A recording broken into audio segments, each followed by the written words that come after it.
오늘 우리에게 주시는 하나님의 말씀은 요한복음 19장 14절에서 22절까지 말씀입니다. 14절 이날은 유월절의 준비일이요 때는 제6시라 빌라도가 유대인들에게 이르되 보라 너희 왕이로다.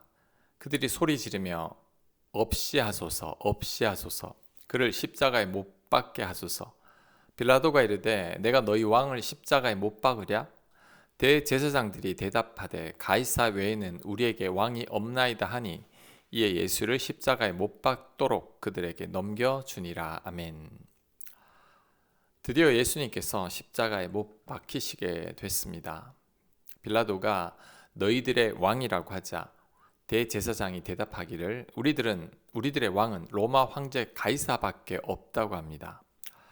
로마 황제에게 저항하고 독립을 꿈꾸던 종교 지도자들이 자기들의 왕은 로마 황제 가이사밖에 없다는 것입니다. 대제사장이 이런 말을 하고 있다는 게 너무 안타깝습니다.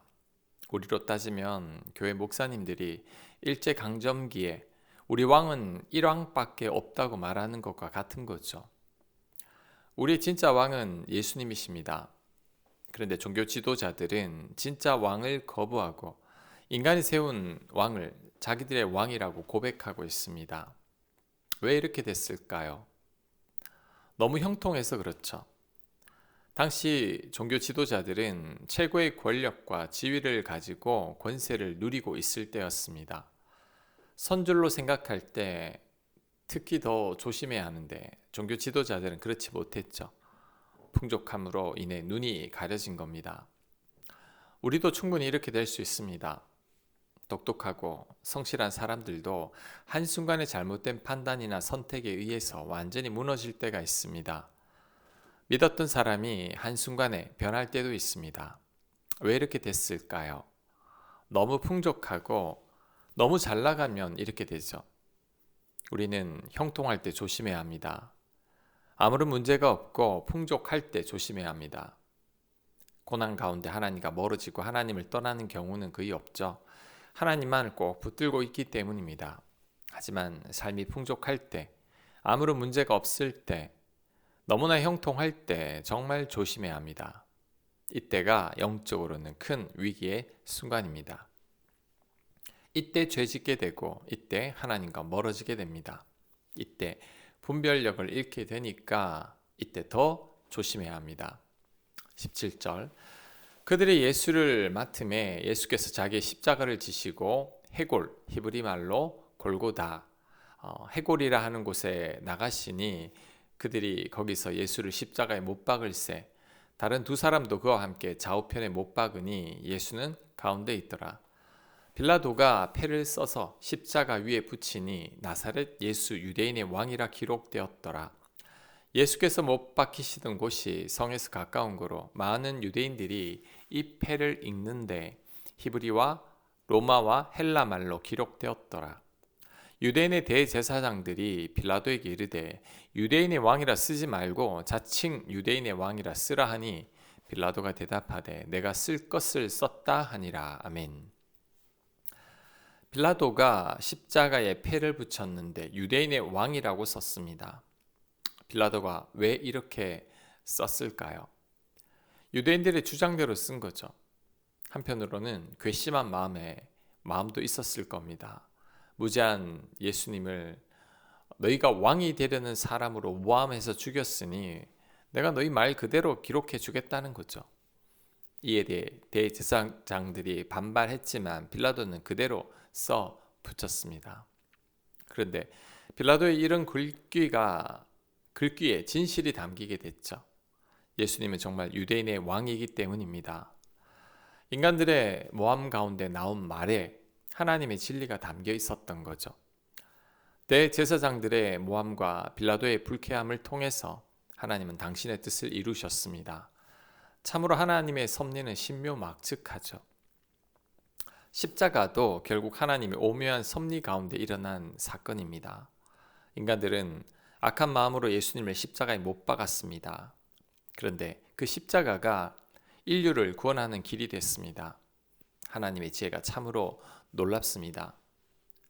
어리석은 우리로서는 도저히 이해할 수 없는 경지죠. 이런 하나님의 놀라운 섭리 속에서 우리가 배울 수 있는 교훈이 두 가지가 있습니다. 자, 첫째, 하나님은 악도 결국 선으로 바꾸십니다.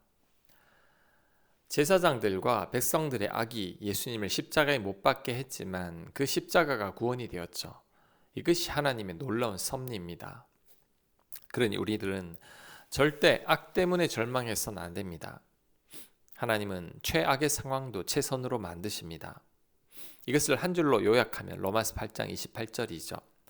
하나님을 사랑하는 자, 곧 그의 뜻대로 부르심을 입은 자들에게는 모든 것이 합력하여 선을 이루느니라. 아멘. 하나님을 사랑하는 자, 곧 그의 뜻대로 부르심을 입은 자들에게는 모든 것들이 어우러져서 선을 이룹니다. 모든 것이라는 말은 악과 죄도 포함됩니다. 그 모든 것들이 결국 선하게 된다는 거죠. 우리는 이것을 굳게 믿어야 합니다. 그러면 우리 가운데 벌어지는 모든 일 속에서도 우리는 감사를 찾을 수 있습니다. 왜냐하면 결국 그 악이 나를 위한 선이 되기 때문이죠. 지금 나를 힘들게 하는 것이 뭡니까? 지금 너무 억울하거나 화가 나는 일은 뭡니까? 합력하여 선을 이루게 해달라고 기도해야 합니다. 우리를 향한 하나님의 생각은 재앙이 아니라 평안입니다. 우리는 이 사실만을 굳게 믿고 있으면 됩니다.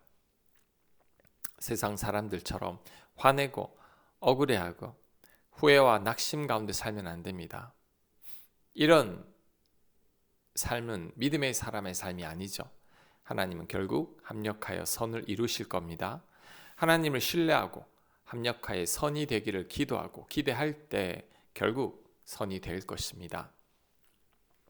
오늘 본문을 통해서 배울 수 있는 두 번째 교훈은 믿음의 사람은 다르게 생각해야 한다는 것입니다. 우리는 눈에 보이는 것만을 생각하면 안 됩니다.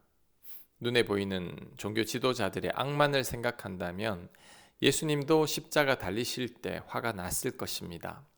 감히 피조물인 주제에 하나님의 아들을 모함해서 죽이려고 하다니. 자, 그런데 예수님은 그렇게 생각하지 않으셨습니다. 그들을 하나님의 뜻을 이루는 도구로 생각했습니다. 그러니 그들을 위해서 기도까지 할 수 있었던 거죠. 요셉의 말도 기억해야 합니다. 요셉은 자신을 판 형들에게 창세기 45장에서 이런 말을 합니다. 하나님이 생명을 구원하시려고 나를 당신들보다 먼저 보내셨나이다. 아멘. 요셉은 형들이 자신을 팔았다고 생각하지 않았습니다.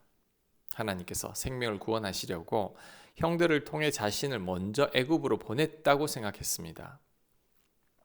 우리가 요셉이었다면 나를 판 것만 생각하고 절대 형들을 용서하지 않았을 겁니다. 근데 요셉은 하나님께서 형들을 도구로 사용했다고 생각하고 있습니다. 그러니 형들을 미워하지 않고 용서할 수 있는 거죠. 우리들의 생각이 정말 중요합니다. 우리의 행복과 불행을 결정하는 가장 핵심이 바로 우리들의 생각이죠. 우리의 생각이 우리를 천국과 지옥을 오가게 만듭니다.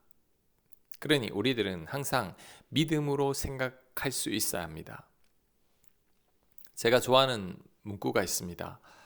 두 사람이 감옥에서 창문 밖을 내다보았다. 한 사람은 진흙탕을 보고 다른 한 사람은 별을 보았다. 누가 천국에 살고 있는 자일까요? 별을 보는 사람이죠. 감옥에서 진흙탕을 보고 있으면 화가 치밀어 오죠. 그 감옥이 진짜 감옥이 되고 맙니다. 하지만 감옥 속에서도 밖에 별을 보게 되면 그래도 소망을 품게 됩니다.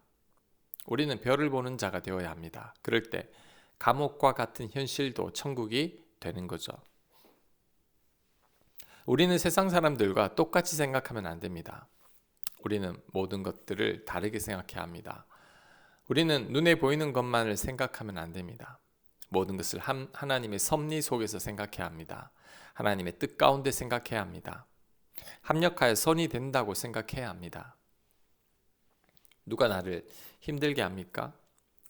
그 사람이 나를 위한 조연이라고 생각하면 됩니다. 돈도 안 받고 나를 위해 내가 주연인 나의 인생 드라마에 그냥 출연해 준다고 생각하면 됩니다. 그 사람이 있기에 내가 단련되어지는 것이죠. 그 사람이 있기에 보다 성숙한 내가 있는 겁니다. 그렇게 생각하면, 믿음으로 생각하면 그 사람도 참 감사한 사람인 거죠. 행복한 인생은 하나님 뜻 안에서 모든 것이 합력하여 선을 이룬다고 생각하는 사람입니다. 행복한 인생은 모든 것을 나를 위한 선으로 생각하고 감사하는 사람이죠. 우리가 그러한 사람이 되어야 할 것입니다. 아멘. 하나님, 모든 상황을 하나님의 뜻 가운데, 섭리 가운데 좋게 생각할 수 있는 저희들이 되게 하여 주옵소서. 우리 하나님은 악도 선으로 바꾸시는 분이시니 우리들은 늘 믿음으로만 생각할 수 있도록 은혜 베풀어 주시옵소서. 예수님 이름으로 기도합니다. 아멘.